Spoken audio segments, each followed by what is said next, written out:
ദൈവനാമത്തിന് മഹത്വമുണ്ടാകട്ടെ. ഇന്നത്തെ വായന ഭാഗം ലേവ്യ പുസ്തകം 13 മുതൽ 15 വരെയുള്ള അധ്യായങ്ങളാകുന്നു.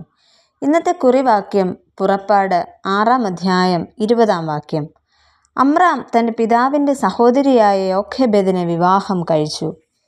മനുഷ്യ സമുദായത്തിലെ ഏറ്റവും പുരാതനമായ സ്ഥാപനമാണ് കുടുംബം.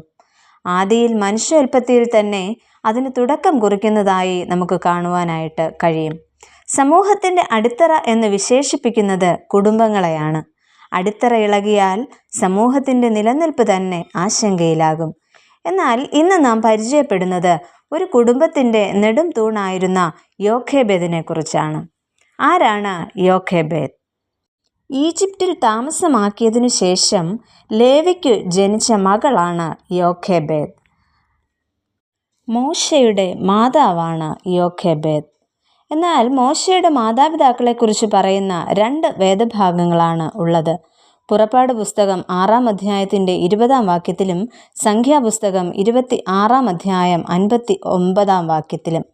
എന്നാൽ എബ്രായർക്കെഴുതിയ ലേഖനം 11-ാം അധ്യായത്തിൻ്റെ 23-ാമത്തെ വാക്യത്തിൽ മാതാപിതാക്കളെക്കുറിച്ച് ഒന്ന് പരാമർശിച്ചു പോകുന്നതായിട്ട് നമുക്ക് കാണുവാനായിട്ട് സാധിക്കും. അമ്രാം തൻ്റെ പിതാവിൻ്റെ സഹോദരി യോഖേബെദിനെ വിവാഹം കഴിച്ചു എന്ന് നമ്മൾ കാണുന്നു.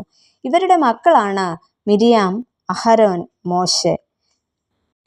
ഫലം കൊണ്ട് വൃക്ഷത്തെ തിരിച്ചറിയാം എന്ന് പറയുന്നത് പോലെ മക്കളിലൂടെ ഈ അമ്മയെക്കുറിച്ച് കൂടുതൽ നമുക്ക് മനസ്സിലാക്കുവാനായിട്ട് സാധിക്കും. ഒന്നാമതായി, ബുദ്ധിമതിയായ മാതാവായിരുന്നു യോഖേബെദ്. മോശയുടെ ജനനത്തിൽ മാതാപിതാക്കൾക്ക് സന്തോഷത്തിന് പകരം ദുഃഖവും ഭയവുമാണ് അവിടെ ഉണ്ടാകുന്നത്. ആ കുഞ്ഞിനെ എങ്ങനെയെങ്കിലും രക്ഷിക്കുവാനായി ശ്രമിക്കുന്ന ഒരു മാതാവിനെ നമുക്ക് കാണുവാൻ കഴിയും. 3 മാസം അവൾ തൻ്റെ കുഞ്ഞിനെ ഒളിപ്പിച്ച് താമസിപ്പിക്കുന്നു.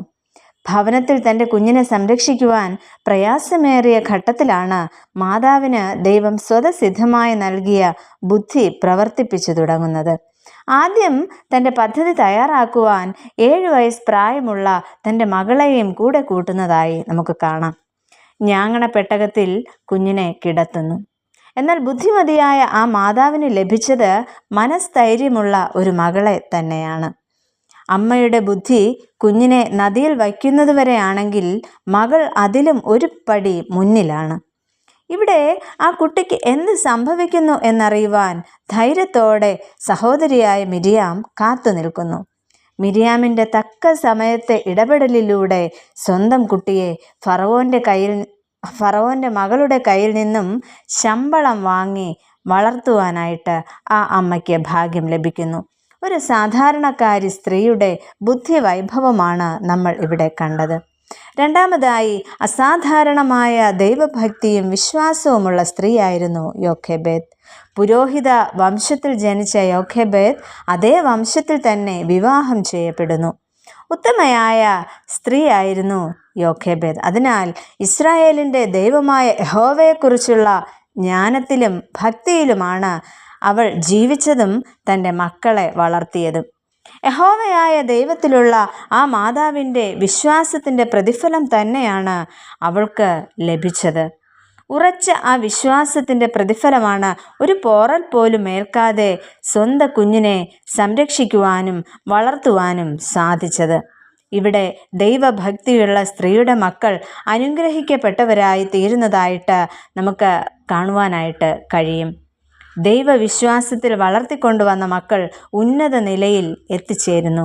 അങ്ങനെയെങ്കിൽ ഇസ്രായേലിലെ ഏറ്റവും വലിയ രാഷ്ട്രീയ നേതാവും പ്രവാചകനും ചരിത്ര പുരുഷനുമായിരുന്ന മോശയുടെ മാതാവ് എന്ന നിലയിൽ ആ മാതാവ് ഇന്നും ജീവിക്കുന്നു.